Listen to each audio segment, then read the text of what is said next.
welcome to BBC School Report at William Brookes School. It's Thursday the 27th of March and I'm Rebecca. Today we'll take you through interviews ranging from the cultural to the political, but we'll start off today with a piece about our very own budding politician, Harry. Hello, I'm Megan and I'm here with Harry, who has just been elected as a young MYP. So what was the process you had to go through to become an MYP? Well, first of all, you have to fill in the form to say what you like, to tell a bit more about yourself, and that was the application form. There's no such, it's not so that someone's picking you, it's more of that the people, like of the youths of Shropshire, are picking you, so it's not specific too much. And then you have to go and have your video done, which is quite nerve-wracking, but it's doable. And they do it to a point where it's actually quite good by editing it so that it doesn't look like you're taking loads of gaps, so that it's just saying what you are without the questions in between. So what are your values that you tend to fight for or believe in? Well, something which I always think is that people need to be represented properly, and their views need to come across, and that's what I wanted to do as MIP. I wanted to be able to put people's views across, and that's what I said in my video, is I want to represent you. Yeah. So you've also been nominated for a High Sheriff Award, which is an outstanding young citizen. So how did this come about and what does it involve? Well, the school was asked if they wanted to nominate anyone for the political outstanding Citizen Award, and so they decided to nominate me. So I had to go to various places to get references. So the fact that I actually became the MYP was a good reference. The fact that I'm a sports leader, that I'm vice house captain, and yeah, so that's what brought it in to get me nominated. How do you know when you'll find out whether you've got the role? Or? I went to the awards evening. Unfortunately, I didn't get it, but I did still get a lovely certificate. It was nice and silver, to say that as recognition of my nomination. Okay. And if anyone else would like to get involved in the MYP or any of the other things that you do, how would you go about telling them how you'd like to get involved? Well, if they were to want to get involved directly, I'd tell them to speak to Laureate. But if they were just asking me about it, I'd say that they'd learn new skills. I'd say that they'd be meeting people. They'd be able to put their voice out as well. So it's worth going to. Yeah, I feel that going to it has improved me as a person, because it's taught me more people skills. It's taught me a lot of skills, but it's also helped me converse with more people, which I like doing. Okay, thank you very much. So I'm Megan and this is a report for BBC School Report. Thanks Megan, and well done Harry on his nomination and election. Something a little lighter now, and it's no surprise that when student Lucy won big at this year's Live Arts Festival, it was music to our ears. Hello, I'm Matthew. I'm here with Lucy, reporting for BBC School Report. It is Thursday the 27th of March, and you are the newly crowned Musician of the Year. Tell us a bit about that then. Well, I competed at the Live Arts Festival a couple of weeks ago now, and I won Senior Solo as part of that category, and I also won Musician of the Year. So, how did you feel about that then? Overall, well, it must be a fantastic achievement. It was great. I was so nervous beforehand, but obviously it paid off, and it's just good to get a bit of recognition, I guess. So how long have you been learning? What was your instrument, first of all? I play the tenor horn, which is kind of a brass band version of the French horn, and I've been playing it for about 7 years now, so quite a while. So this is like a culmination of everything you've worked for? Yeah, I guess so. So what did the actual competition involve then? Well, in the morning, I'm part of our school choir, so I sang with the choir and we won our category. And also I'm part of the school orchestra and we played in the morning also and we won our category as well. And then there was a nervous wait for a few hours, and then I played in the solo category with about 15 other musicians and I came first. Wow. So you were nervous then? You were really nervous? I was so nervous, I didn't eat very much beforehand, but, I guess it paid off, so...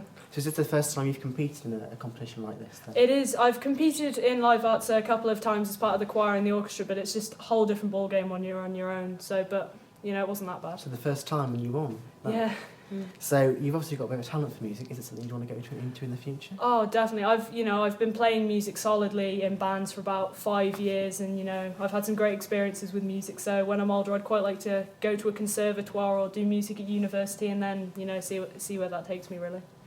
And so just quickly then, if people have been inspired by you, which I'm sure they have been, how can people get involved in live arts next year? Right, well, there's Live Arts Facebook page, which is quite good, and there are discussions on there about winners and other events to do with live arts.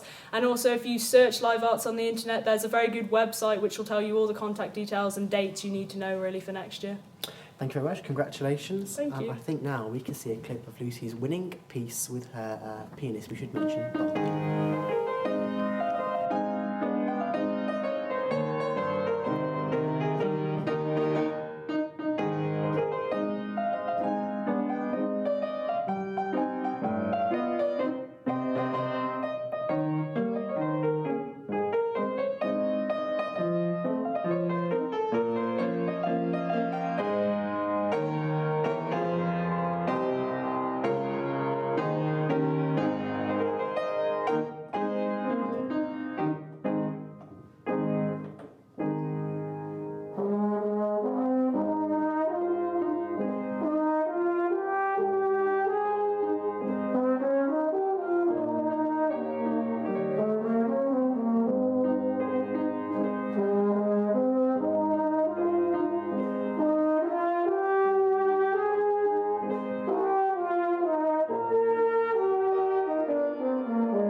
Thanks, Matthew, and congratulations again to Lucy.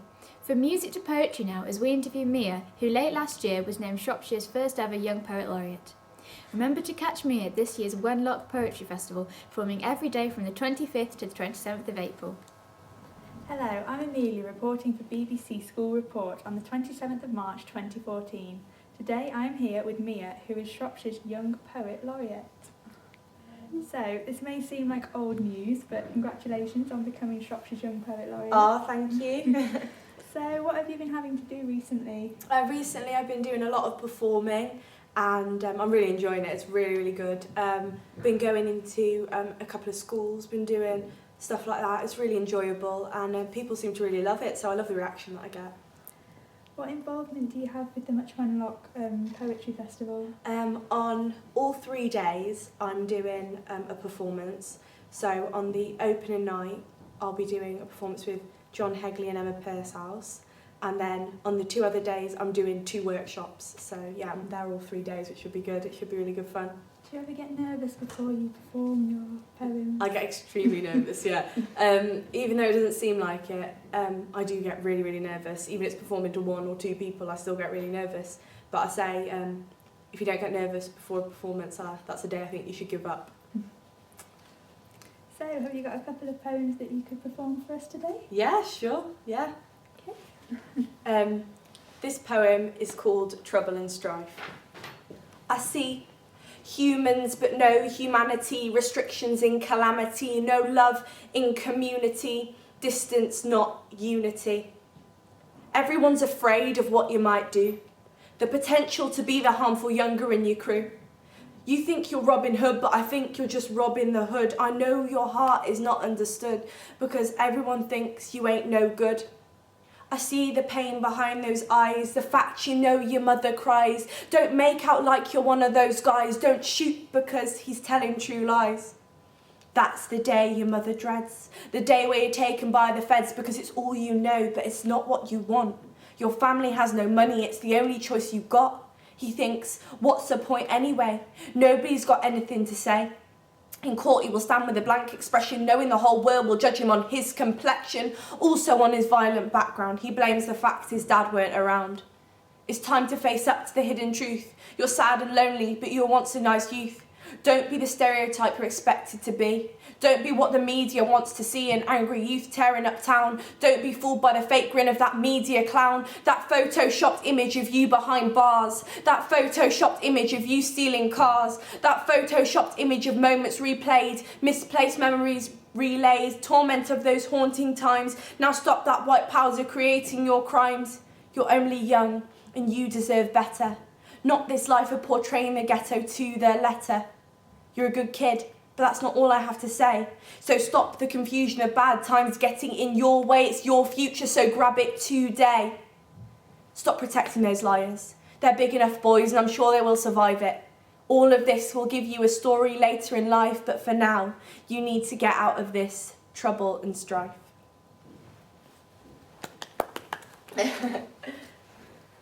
Okay, this is my second poem. It's called This Woman, and it's my Mother's Day poem. Over thousands of years we have been strong, had so much courage to fight on, and even though when times get tough and tides get rough, sail on passing our knowledge of past tales gone.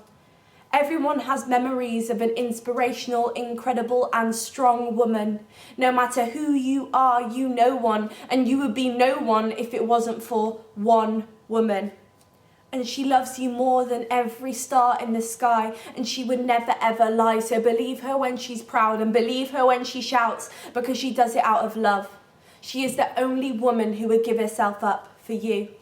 She would work all day and night just to get that bike you liked. For you, she would smile 1,000,000 times in 1 hour just to get a smirk out of her little flower. She would dream of a perfect life, so she could take you to the other side. For you, she would do anything, so repay her for everything. This woman is better than everyone. This woman is my mum. Thanks, Amelia, and what a fantastic reading by Mia that was. To finish off today, here's your sport before the weather. Thanks, Megan. Sport England, the body responsible for distributing public money to increase sport participation, is to cut £1.6 million from the amateur football game in England after it failed to prevent a steep decline in the number of people who regularly play the sport. Mercedes F1 driver Nico Rosberg has defended Formula One's new format after it was criticised for being a poor spectacle and that the new engines were too quiet. However, Rosberg said it has been good for all in F1. It's changed around the pecking order, and that's definitely good for everybody. England all-rounder Ravi Bopara says today's World 2020 game against Sri Lanka is a must-win if they are to progress to the next stage. After England lost narrowly to New Zealand in their opening match last Saturday, they now need a victory against the two-time runners-up to have any hopes of reaching the semi-finals.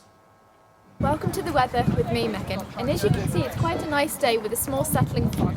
But after a largely dry start with the odd bright spell, showers will push in from the east by this afternoon. These may turn heavier at times with risk of hail and thunder. It's rather chilly with a brisk easterly breeze. Tonight, it will be turning drier, although outbreaks of rain are likely across northern parts overnight, with some localised mist and low cloud. A touch of frost is possible in sheltered spots further west. Thank you, and back to you in the studio. That's all we've got time for today. Thanks for tuning in to William Brookes' School Report with me, Rebecca. Me, Amelia. Me, Matthew. And me, Megan. Bye-bye. Bye.